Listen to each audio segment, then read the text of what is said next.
Bonjour à toutes et à tous. Ça vous va si on démarre maintenant?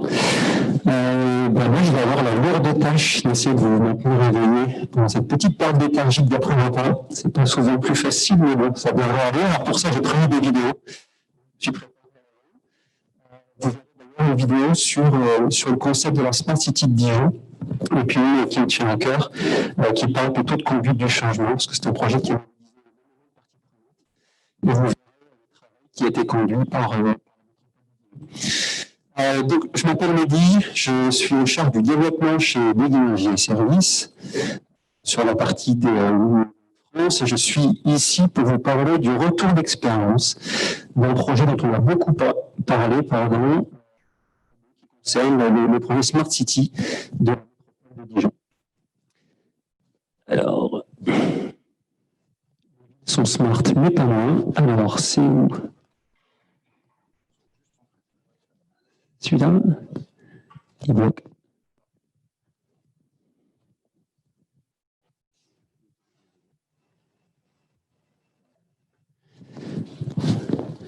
Alors, juste en haut, Bouygues Energies & Services, c'est la filiale de Bouygues Construction.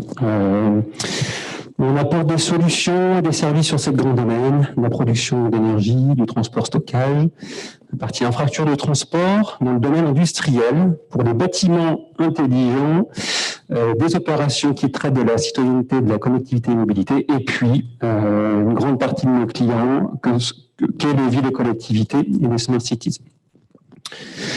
L'idée, c'est de changer un peu d'échelle. On a beaucoup parlé de bâtiments intelligents. Moi, je suis là pour parler de territoires intelligents, de territoires connectés, avec une approche à thème, en essayant de synthétiser quelles peuvent être les composantes d'un territoire intelligent. Il y a évidemment le smart building, donc le bâtiment conçu durablement, avec des moyens de monitorer, d'instrumenter le bâtiment pour pouvoir piloter notamment sa performance énergétique, mais aussi de confort. Le deuxième grand thème qui est la partie énergie et réseaux urbains, on verra, c'est un vrai sujet sur le projet de la Smart City de Dijon, puisque le réseau d'éclairage public a été le socle en termes d'infrastructure pour déployer ce projet. La partie transport et mobilité, et puis le sujet de la gouvernance et de la démocratie. Ici, on verra, c'est d'ailleurs illustré dans la vidéo, puisqu'on illustre à travers une application citoyenne pour rapprocher les attentes des habitants des services de la ville. Alors, ce qu'on considérait comme étant des enjeux pour le territoire connecté, dans un premier temps, c'est garantir une gestion efficace du patrimoine. Alors, ça passe par sa conception, ça passe par son exploitation et sa maintenance, et puis évidemment tous les systèmes qui vont permettre de pouvoir piloter efficacement le bâtiment. On parle beaucoup d'outils qui permettent de faire le suivi de la performance énergétique. Aujourd'hui, il existe des solutions qui permettent aussi de mesurer le niveau de confort. C'est pas un petit sujet, le thème du confort. C'est vrai qu'on a souvent un petit peu plus de mal à mesurer au travers d'indicateurs de performance. Néanmoins, sur certains bâtiments qui sont un petit peu spécifiques, je vais prendre le cas d'une école municipale. Aujourd'hui, lorsque on arrive dans une situation où c'est soit l'institutrice ou soit la femme de ménage qui constate qu'on n'a pas le niveau de température suffisant pour accueillir convenablement les élèves, on peut s'exposer à des problèmes. C'est aussi vrai pour gérer le patrimoine en termes de mètres carrés. C'est aussi vrai pour garantir que les salles sont occupées à bon escient. Pour le secteur des villes et collectivités tout particulièrement, le sujet du monde associatif est un sujet très important. On manque souvent de salles et aujourd'hui, les systèmes doivent permettre de pouvoir mettre à disposition les salles pour le tissu associatif dans les villes. Le deuxième enjeu qui consiste à intégrer et connecter le mobilier urbain tout en préservant l'identité du territoire. De nouveau, c'est un sujet qui est très important puisque le sujet en particulier de l'éclairage public va traiter aussi de problématiques qui sont celles de l'attractivité du territoire.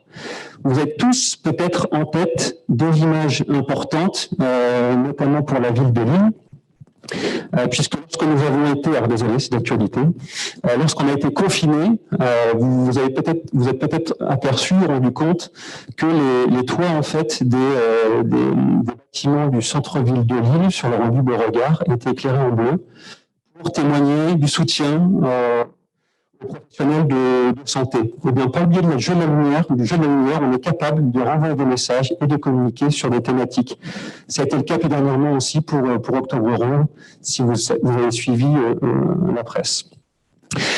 Il faut savoir aussi que la lumière, aujourd'hui, elle entre dans une conception artistique. On parle de scénographie lumière, on parle aussi de SDAL pour le schéma d'éclairement d'aménagement lumière. Donc, au-delà de l'usage de l'intérêt de l'éclairage public, qui est de mettre en sécurité les usagers et puis de pouvoir faire en sorte qu'il n'y ait pas de problème de sécurité, voire d'incivilité, ça reste un vaste débat de savoir si au moment d'éclairage, on augmente le niveau de sécurité, mais on a une attention toute particulière sur le sujet de l'éclairage et de l'identité lumière d'une ville. Un troisième enjeu, maîtriser les coûts de fonctionnement et la consommation énergétique. Alors c'est souvent un des éléments les plus importants dans la gestion d'une collectivité, puisque après la masse salariale, les frais de fonctionnement les plus importants sont ceux de la performance énergétique. C'est vrai pour l'éclairage public, mais c'est aussi vrai pour les bâtiments. Alors par rapport à ça, il y a une réponse qui est apportée dans la manière dont on arrive à contracter des opérations entre le monde du privé et le monde du public. C'est la mise en place de contrats de performance énergétique. C'est aussi vrai sur le bâtiment que sur le domaine de l'éclairage public. Quatrième enjeu, assurer la tranquillité et la sécurité des habitants. Alors, pour avoir jeté un œil sur plus d'une centaine de programmes municipaux, je pense qu'on est quasi à 100% d'ambition politique qui traite de la tranquillité publique et qui concrètement traite du déploiement de la vidéoprotection. Donc c'est devenu un enjeu très important pour les collectivités. Ça l'était déjà pour le projet de Dijon et on verra en quoi ça consiste dans les slides qui suivent. Cinquième enjeu du territoire connecté, valoriser les nouveaux services pour les habitants et les touristes. Le projet de Dijon, on a exploité le réseau d'éclairage public et le mobilier d'éclairage public pour développer de nouveaux usages. Aujourd'hui, on est capable, à partir de la technologie, notamment le courant portable en ligne, de pouvoir utiliser le réseau pour y mettre de nouveaux applicatifs, mais je pense plus particulièrement à des systèmes de sonorisation, des systèmes de vidéoprotection, des systèmes aussi de recharge de véhicules électriques sur les candélabres. Et puis, je pense tout particulièrement à la data. C'est-à-dire toutes les informations que vous allez pouvoir récupérer à partir des équipements qui sont donc connectés sur le réseau, mais aussi tout simplement les capteurs qui sont installés sur les mains pour remonter de la donnée. Et puis le dernier enjeu consiste, ou du moins vise, à améliorer le cadre de vie et l'attractivité du territoire. Alors, ce n'est pas qu'un sujet de marketing territorial, puisqu'il va consister pour un territoire à pouvoir développer, enfin, du moins attirer de nouveaux habitants, attirer des touristes, c'est-à-dire les faire visiter la ville, mais aussi y consommer, les faire rester. On parle souvent de beaucoup de villes de passage où les gens s'arrêtent peu, donc il y a un vrai enjeu aujourd'hui pour les territoires. Aussi pour le monde de l'entreprise, c'est le territoire, que met-il à disposition pour que les entreprises créent de la valeur et suivent leur développement.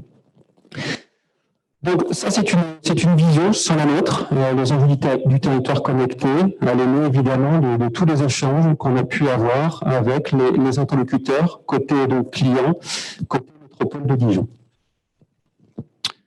Voici à Dijon. Pour vous rappeler peut-être les dates clés de l'année qui me tient à cœur, c'est 2013. Le projet aujourd'hui il est opérationnel pour partie depuis le 11 avril 2019, donc ça fait à peu près un an et demi. Il faut savoir qu'avant de lancer l'appel d'offres, c'est quand même passé 3 ans. 3 ans pendant lesquels le groupement de commandes que constituent les métropoles et la ville ont réfléchi, ont rencontré des opérateurs pour pouvoir affiner leur projet et lancer leur appel d'offres dans les meilleures conditions. Donc, à cette occasion, nous avons remis 2 offres. Une offre initiale sur base d'un premier projet de cahier des charges et puis une offre finale. On a été attributaire de cette opération en 2018 et puis l'autre date, je vous l'ai cité précédemment, c'est l'inauguration officielle du cockpit, avril 2019. Donc, ce sont des processus qui sont très longs, comme vous pouvez le voir. Il l'était d'autant plus que dans cette ambition de projet, il n'y avait aucune référence en France de cette nature-là. Raison pour laquelle la métropole de Dijon a évidemment profité de la procédure de dialogue compétitif pour permettre des échanges avec 4 soumissionnaires dont nous faisions partie. Aujourd'hui, ça va beaucoup plus vite. Il y a eu un appel d'offres assez récent pour Angers Métropole. Je pense qu'en termes de délai, on est allé 2 fois plus vite. Donc, ça va pour vous noter la perspective de temps entre les opérations ce jour. Alors, le projet de Dijon, il est d'abord né sur un constat qui était que le territoire possédait 6 postes de commandement monométiers. Ça veut dire que chacun des services qui avait à gérer l'espace public urbain disposait de ses propres outils, de son propre mode de fonctionnement. Il y avait un PC sécurité, un PC police municipale, un PC déneigement.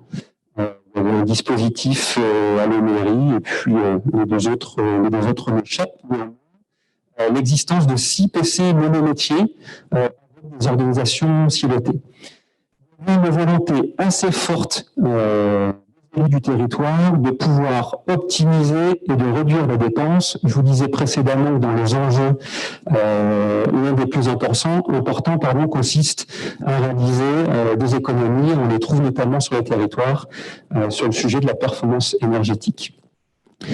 Le troisième constat, la troisième réflexion, était de tendre vers des marchés plus transverses. Je reprends mon propos de l'existence des 6 PC monométiers. Là, l'idée était de trouver de l'intelligence à mutualiser des agents de la ville. Alors cette fois-ci, non pas pour faire des économies d'énergie, mais plutôt des économies dans les frais de fonctionnement. Il y avait une sorte d'injonction paradoxale, qui était de dire nous, on veut plus de valeur, on veut plus de qualité dans la manière dont on gère la collectivité, mais pour moins cher. Alors comment on y arrive En fait, on y arrive en trouvant justement cette intelligence en décloisonnant les services de la collectivité. Et puis sur la partie économique, on la trouve en partie sur l'engagement que nous avons pris sur l'éclairage public, qui va consister à réduire de 65% le niveau de consommation énergétique. Puis, le constat était que la métropole de Dijon était déjà rompue à la passation de marchés avec des partenaires privés, puisqu'il existait déjà, il existe toujours, une DSP pour la partie transport-mobilité, et la ville avait aussi des contrats de gestion de son patrimoine et aussi de l'éclairage. Métropole en quelques chiffres, 23 000, 153 000 habitants, peut-être un petit peu plus, c'est à la marge, mais voilà. Superficie du territoire. J'ai lancé dans un format de conception, réalisation, exploitation, maintenance pour une durée de 12 ans. Bon, le montant n'apparaît pas ici, mais relativement dimensionné, puisqu'on parle d'un marché de 105 millions d'euros. Le périmètre du projet. Donc, le socle, il est avant tout technique en termes d'infrastructure, puisque ici, il va consister à agréger, maintenir, rénover 12 services publics urbains. L'éclairage public, j'ai déjà cité son intérêt, son rôle primordial dans un tel dispositif, la vidéoprotection pour suivre le déploiement des équipements de supervision. Avec le bâtiment, donc ici on n'est pas dans une thématique smart building. En fait, le cockpit aujourd'hui tel qu'il est réalisé permet de remonter les alarmes issues des équipements de sécurité et de sûreté.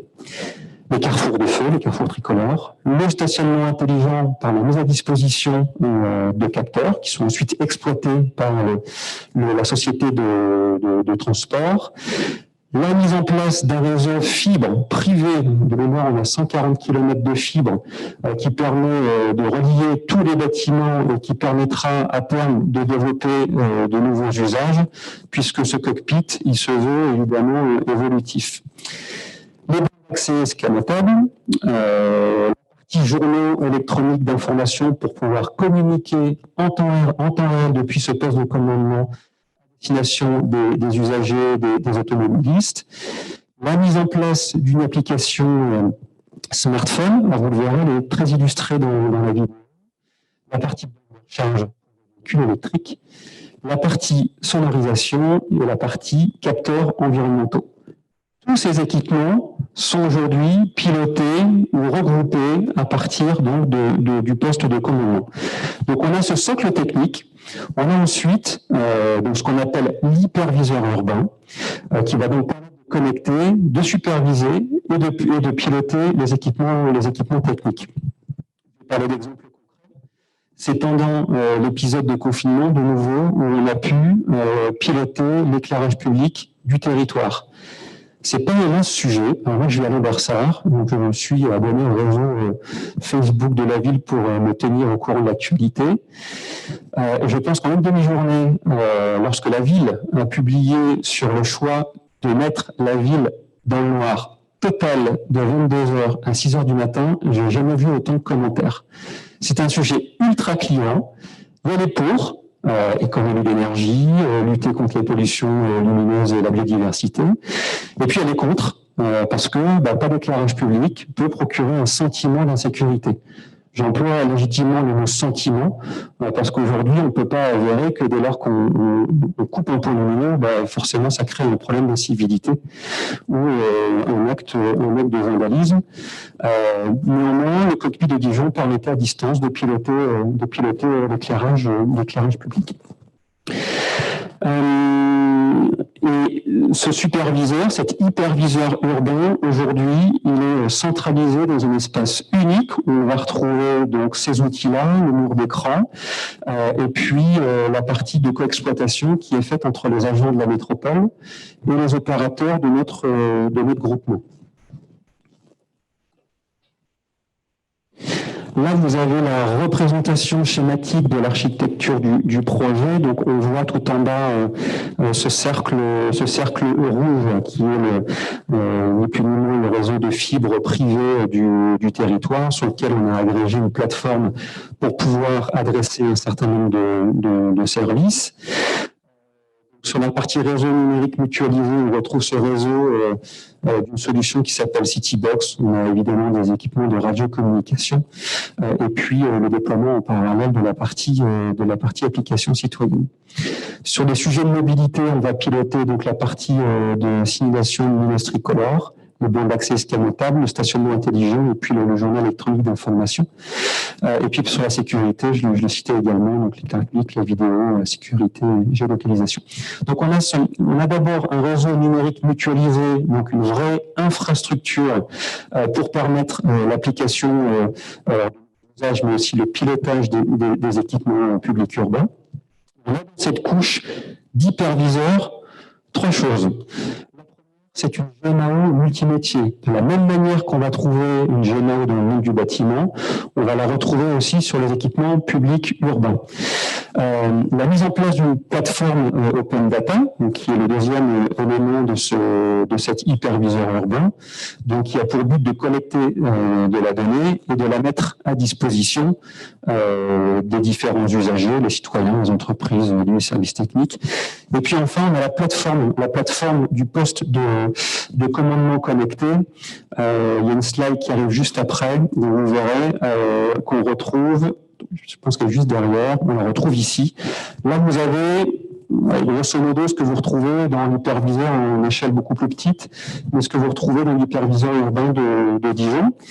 Donc, la liste des événements en temps réel par priorité. Vous avez un opérateur. L'opérateur, il voit en fait s'afficher un certain nombre d'actions à réaliser de manière prioritaire. Donc, il y a tout un travail qui a été fait en termes de développement informatique pour définir ce qu'était une action prioritaire. Vous avez sur l'écran central donc une partie qui consiste pour un opérateur à comprendre quelle est la procédure pour pouvoir traiter la demande d'intervention. Et puis vous retrouvez sur le dernier écran donc l'ensemble du patrimoine sur le système cartographique. Et c'est sur cet outil qu'on retrouve notamment la GMAO. C'est-à-dire, depuis votre petite souris et votre tablette, vous êtes capable à distance de changer un fond tricolore, de permettre ou pas l'accès à une voie par le biais de la table escamotable, de grader l'éclairage public, de le couper, de l'éteindre, et donc d'opérer, de superviser l'essentiel des équipements de l'espace public. Donc voilà, j'espère que vous n'êtes pas encore trop perdu, parce que c'est le moment de... Il y a un petit peu de musique. C'est sympa, ça dure 3 minutes. La petite histoire, c'est quoi? C'est qu'en cours d'appel d'offres, deux choses. On vous a demandé de créer à l'échelle 1 le projet de l'hyperviseur urbain. Donc ça veut dire que le projet, en fait, il existe deux fois. Un siège social chez Bouygues Construction dans les Yvelines. La quête est un petit peu plus réduite puisqu'on n'a pas autant de superficie que le bâtiment dijonnais. On vous a demandé aussi de montrer par le biais d'une vidéo quels pouvaient être les usages issus d'un territoire connecté.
Vous l'avez compris, c'est une fiction. Dijon est donné 4-0 dans cette vidéo. J'espère qu'il n'y a pas de Dijon.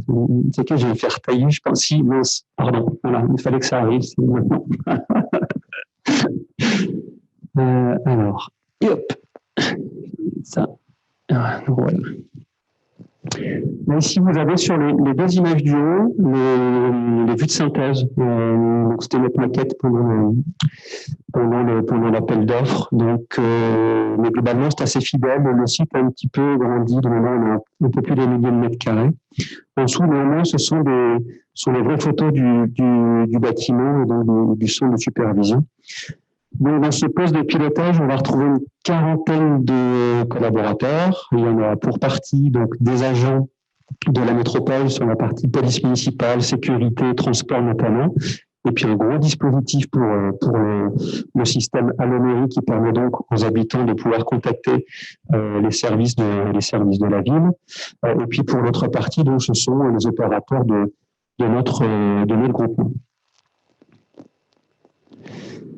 Les chiffres autour du projet, donc relativement conséquents, 34 000 points lumineux, 140 km de fibre optique. Je vous le disais, on a une obligation de résultat, c'est-à-dire qu'on porte un engagement qui est de réduire les consommations d'énergie sur l'éclairage public de 65%.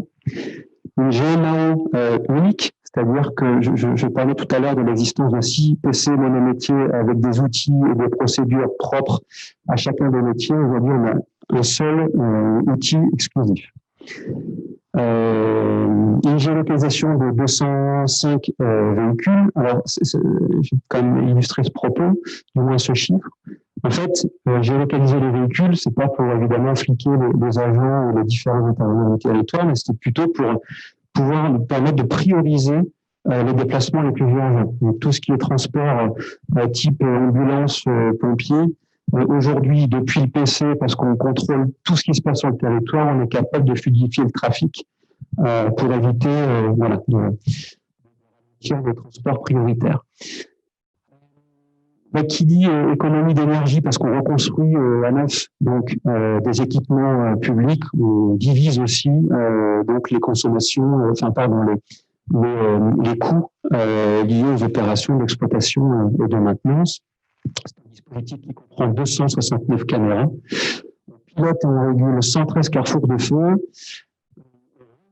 Les alarmes sur les faits de sûreté et sécurité pour 180 bâtiments publics. L'objectif est de déployer autant de capteurs pour permettre le stationnement, de gérer les 1600 places de stationnement. À terme, l'éclairage sera 100% LED et télégéré donc depuis le PC de commandement. Et puis en fait, on peut joindre H24 le poste de commandement connecté. Bon, je vais passer rapidement. Si un projet évidemment de cette ampleur se fait pas tout seul, on a des experts par métier qui ont eu aussi eux à apprendre à travailler de manière décilotée. C'était ça aussi l'objectif. Voilà, je passe rapidement dessus. On retrouve l'entreprise de développement informatique et puis des experts de métier quand même. J'ai une deuxième vidéo. C'est rigolo. On voit la petite chair. Allez, alors, on a beaucoup parlé d'équipements techniques, de supervisés, etc., d'architecture de la solution. Cette vidéo, en fait, elle a été tournée par la métropole de Dijon pour les agents. Parce que pour que ce projet fonctionne, il ne pourra pas se faire sans la capacité des agents à avoir envie d'utiliser les nouveaux outils et de respecter donc les nouvelles procédures. Et donc là, c'était une manière pour eux de pouvoir parler de leur quotidien et de ce qu'ils attendaient d'un territoire connecté. Ils en sont à 100% partie prenante, puisque ce sont eux qui interviennent pour suivre les demandes d'intervention. Donc celle-ci, elle est un petit peu plus longue, mais elle est plutôt chouette. Puis elle est drôle. Voilà, c'est peut-être la Fun City.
Voilà pour le film réalisé par Dijon Métropole pour les agents, pour leur demander le ressenti sur la transformation du territoire à partir d'un projet de Smart City. On a vu manifestation dans la vidéo, on a parlé dans la presse il y a quelques mois de problèmes d'incivilité, ça a été géré depuis le poste de commandement.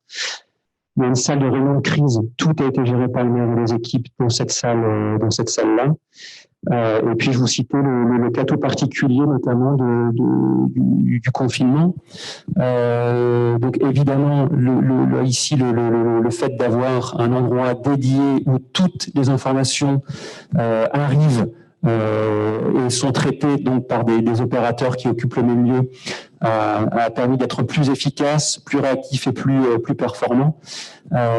Gérer le confinement, savoir qu'on a la vue sur la voie publique et qu'on est capable de pouvoir télopérer à distance, voilà, donner tout le sens à ce projet. Donc, quelques chiffres à la mairie sur 10 semaines de crise, c'est 26 000 coups de fil. C'est juste dingue. Ils ont recruté pour ça 25 étudiants qu'ils ont formés à réceptionner des appels. L'essentiel étant tout simplement de faire la part du vrai et du faux entre les fake news, les consignes de ce qu'on pouvait faire, pas faire, des attestations de déplacement, etc. etc. Mais en l'occurrence, système assez éprouvé pendant le confinement. On a parlé un petit peu de données. Moi, je pense qu'il nous faudrait beaucoup plus longtemps que 3/4 d'heure, 1 heure pour en discuter. Tout ce que je peux vous dire, c'est qu'en parallèle de ce projet, et dans la mesure où on a développé donc une plateforme Open Data, on a souhaité, enfin du moins les équipes de la métropole ont souhaité mettre en place un hackathon, donc un challenge, en l'occurrence ici sur le thème de la data, pour répondre à 3 problématiques. Que sont comment dynamiser le centre-ville grâce à l'offre de mobilité, comment améliorer l'expérience des déplacements dans la métropole, et puis comment mieux connaître et prédire les flux de déplacement sur les métropoles. Donc un hackathon ouvert à tous, aux étudiants, aux startups, mais c'est aussi pour montrer en fait qu'on sait rebondir sur des thématiques à la fois de recherche académique, universitaire, ou sur le développement de solutions innovantes par le biais de startups. Là, c'est la dernière slide, c'est plutôt ouvrir sur ce qu'est le sujet de la donnée. Il faut savoir d'ailleurs qu'à Dijon, il y a un cursus, donc la première promotion de data manager de Dijon est sortie donc le mois dernier. Donc il y a 7 élèves, une partie formation continue notamment.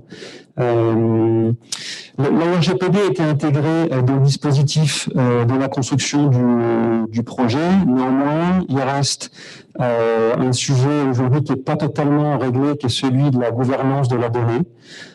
Ça continue d'être réfléchi dans le cadre des projets de la République numérique et aussi sur les grandes métropoles comme Lyon qui sont déjà engagées à réfléchir à ce projet. Néanmoins, c'est pas encore totalement clair sur le mode de fonctionnement d'un sujet qui nous dépasse encore aujourd'hui.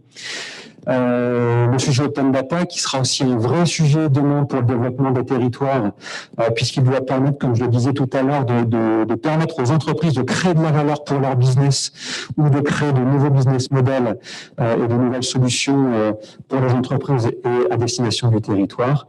Et puis évidemment, tout le champ des possibles autour de l'intelligence artificielle et autour de la data. Voilà, et j'en ai terminé. Merci beaucoup.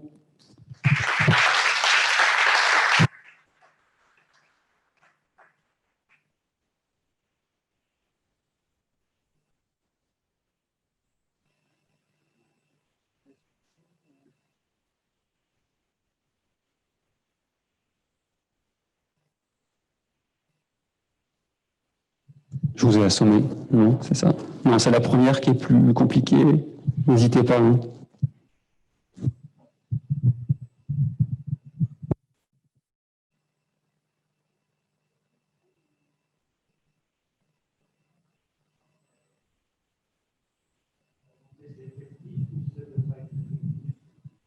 C'est un engagement qu'on prend à l'issue du contrat. L'issue, ça ne veut pas dire la 12e année. Ça veut dire que l'engagement va suivre le programme de reconstruction.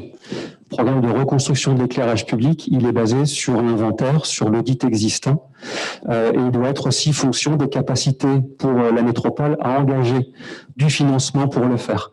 Donc c'est un engagement global qu'on prend sur la durée du contrat, mais néanmoins qui peut arriver plus tôt que la 12e année. Je ne sais plus exactement quand il arrive, mais l'essentiel est quand même fait en amont de l'opération. C'est hyper important parce que ça permet de dégager des marges de manœuvre pour financer d'autres solutions, en fait. On a tendance aujourd'hui souvent à accompagner les contrats de performance énergétique en éclairage de propositions qui rentrent dans l'économie générée sur la performance énergétique.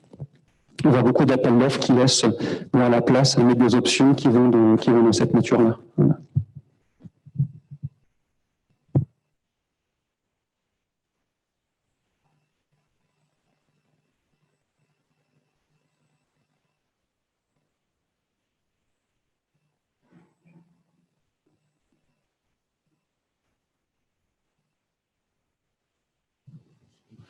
Est-ce qu'il y a, dans quelle mesure il y a de l'automatisation entre les services, c'est-à-dire s'il y a un accident, je bloque une route, ou ce genre de connexion entre les différents usages à Dijon?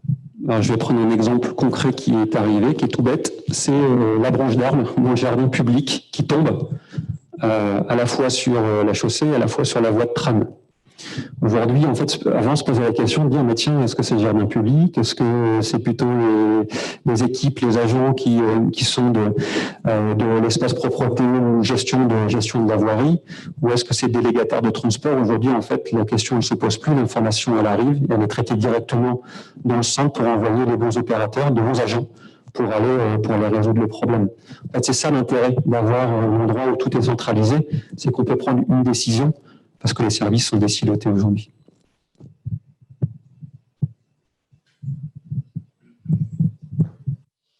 On a vu dans la vidéo que les citoyens pouvaient contribuer plus facilement plutôt que d'appeler via l'application. Est-ce que la métropole, du coup, a plus de demandes et est-ce qu'elle arrive à les gérer?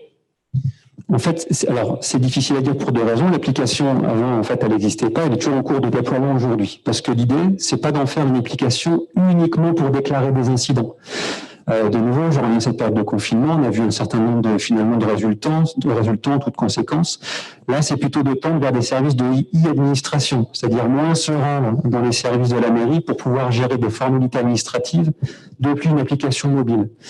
Donc, on ne sera pas nécessairement que sur un sujet de déclaration d'incidence. Là, j'ai pas de chiffres à vous donner. Je pense que les deux continueront d'exister. Elle est rigolote, la vidéo avec la chèvre, mais dans certaines communes, on a des populations qui sont assez vieillissantes et qui n'auront pas le réflexe de télécharger une application et qui seront perdus dès lors qu'on leur demandera de géolocaliser. Donc, pour l'instant, j'ai pas de retour, mais c'est un indicateur qu'on suivra. On a déployé des applications citoyennes par ailleurs ici sur la métropole en pleine ville. Globalement, les membres, ils n'augmentent pas beaucoup. Pourquoi? Parce que ce sont souvent les mêmes qui vont déclarer les mêmes typologies d'incidents, voire plusieurs fois l'incident, parce qu'ils trouvent que ça va pas assez vite. Donc ça, c'est le premier constat. Donc c'est qu'on a des points rouges sur l'application, disons, on a une demande qui est en cours. Donc ça, c'est un premier sujet. Pour les élus, en fait, tout de suite, les services n'allaient pas assez vite, les points sont toujours ouverts. Donc ça, c'est une première réflexion. Pas plus de demandes, souvent les mêmes personnes pour les mêmes problèmes, éclairage public, d'ordures sur la voie publique. Et puis, deuxième point là-dessus, ce que je voulais vous faire comme feedback sur cette application-là, c'est que aujourd'hui, elle a d'autres conséquences par rapport à elle ne va pas générer plus de demandes d'intervention que ce qui se passait avant.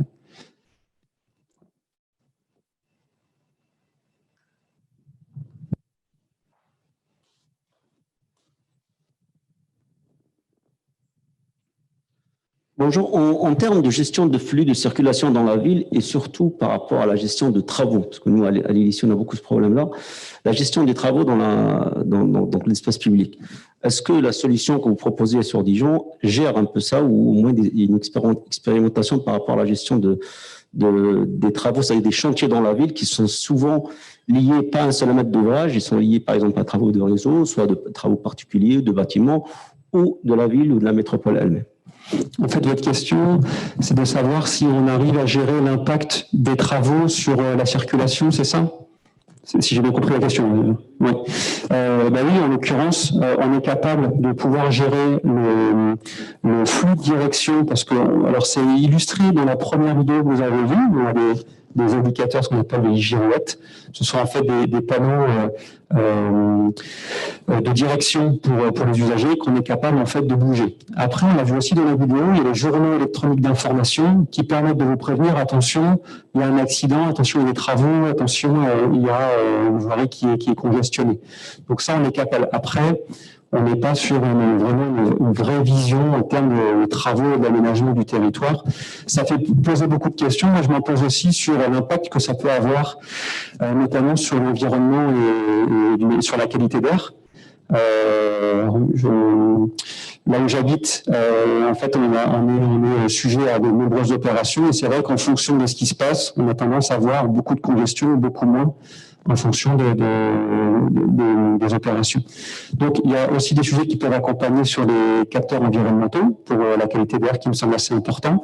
Et ensuite, techniquement, ici, on est soit sur de la direction par le biais des panneaux pilotables, soit sur plutôt de la communication à partir des journaux électroniques d'information. J'ai une deuxième question qui se pose sur la question de la sécurité du système. La sécurité du système, on voit qu'on s'est vraiment centralisé sur un seul endroit. Si jamais il y a un problème de sécurité d'électricité ou d'autres, ou de bugs informatiques, comment les solutions sont envisagées comment dire, les solutions, si jamais ça arrive, comment allez-vous intervenir ou comment allez-vous continuer le service ou y a-t-il des solutions de secours? Alors, il y a une solution de secours. Après, il y a aussi, évidemment, c'est une vraie collaboration avec les services informatiques de la ville d'abord. Nous, ce qu'on a fait au titre du développement informatique de ces systèmes-là, c'est la partie hardware, c'est-à-dire tout le mur d'écran, ce que vous voyez illustré dans la vidéo. Et c'est le développement informatique de la plateforme Open Data. On a moins été, nous, en l'occurrence, dans ces sujets de cyberattaque notamment. Il y a eu l'essentiel des sujets gérés par les services informatiques de la ville. Il faut savoir que ce cockpit, il héberge aussi le data center de la métropole. Donc, on est vraiment sur une configuration assez sécurisée avec des systèmes, comme on les connaît, de redondance, de clés de sauvegarde pour la donnée.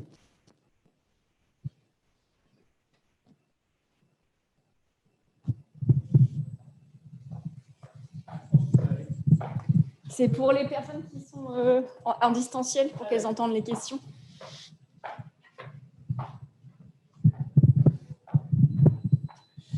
Alors moi, ma question, ça portait sur les travaux pour la mise en œuvre d'une Smart City.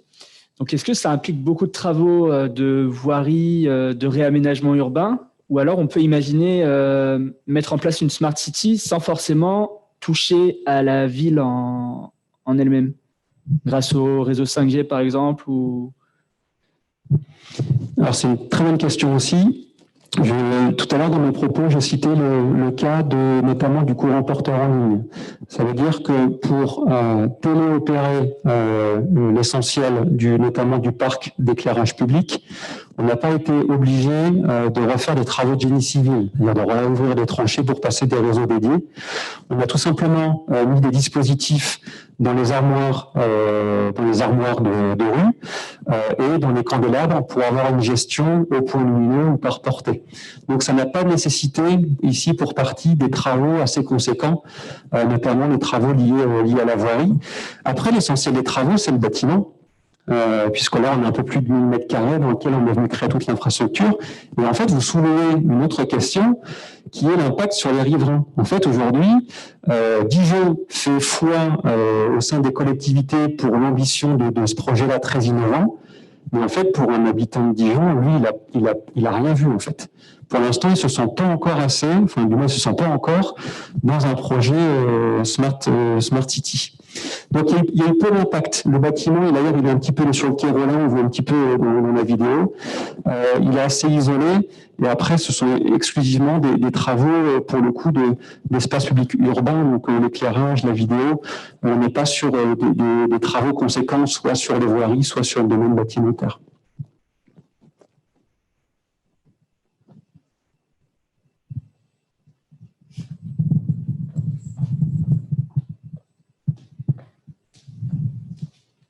Est-ce que les données, elles sont classées, hiérarchisées pour après mettre sur l'open data et que, par exemple, ça puisse aider les collectivités à mener leurs études ou... Oui, alors je ne sais pas vous dire comment elles sont classées, comment elles fonctionnent. Nous, ce qu'on a fait dans le projet, c'est qu'on a créé cette plateforme d'open data. Aujourd'hui, se pose encore la question de comment on va l'exploiter, quelle est la limite, parce que ça touche des problèmes d'éthique, ça touche des problèmes de gestion, aussi des problèmes, enfin, du moins des réflexions commerciales. À quelle fin, en fait, on va utiliser ces données. Néanmoins, elles ont pour but justement de favoriser le développement de projets pour les entreprises, pour le monde de la recherche et aussi pour le monde académique. C'est un partenaire qui fait partie de notre groupement qui a développé ça, donc Capgemini qui a créé le connecteur et qui est venu coudre des briques data qui existaient déjà en fait pour partie sur le territoire. Et puis on a Open Data Soft qui lui est chargé de structurer, d'organiser cette donnée. Mais l'idée, c'est bien qu'elle soit utile. Je vais prendre un exemple. Si on parle de la donnée autour de la mobilité, vous connaissez peut-être l'application CityMapper qui vous permet en fait d'avoir une vision de vos déplacements en mode multimodal. Pour savoir voilà où est-ce que je peux prendre le vélo, après le bus, après le train. Mais typiquement, c'est à partir de l'open data qu'on est capable de déployer. C'est pas nous qui avons déployé Estimateur, évidemment, mais c'est un exemple pour dire que certaines entreprises, certaines startups savent exploiter de la data. Donc l'idée, c'est de s'en inspirer. On a vu qu'il y avait eu le hackathon qui avait été organisé et qui mènera des actions concrètes de redynamisation du centre-ville.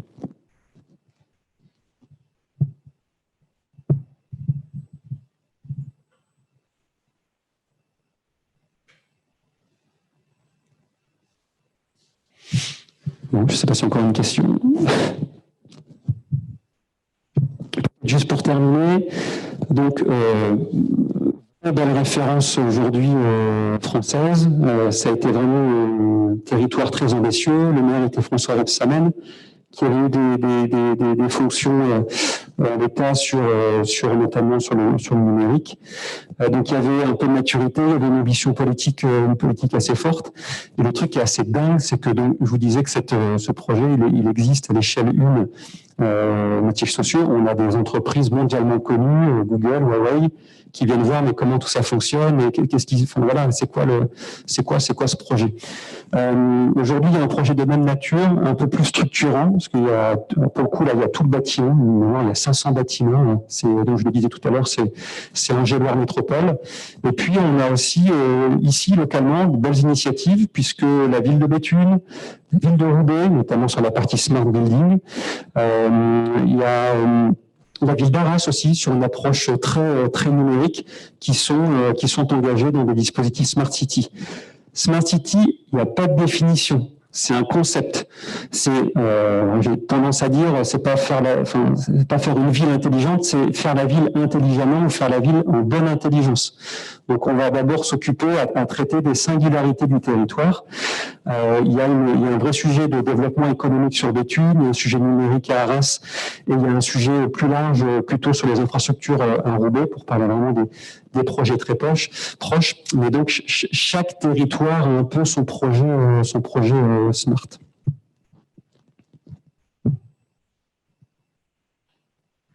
Merci beaucoup.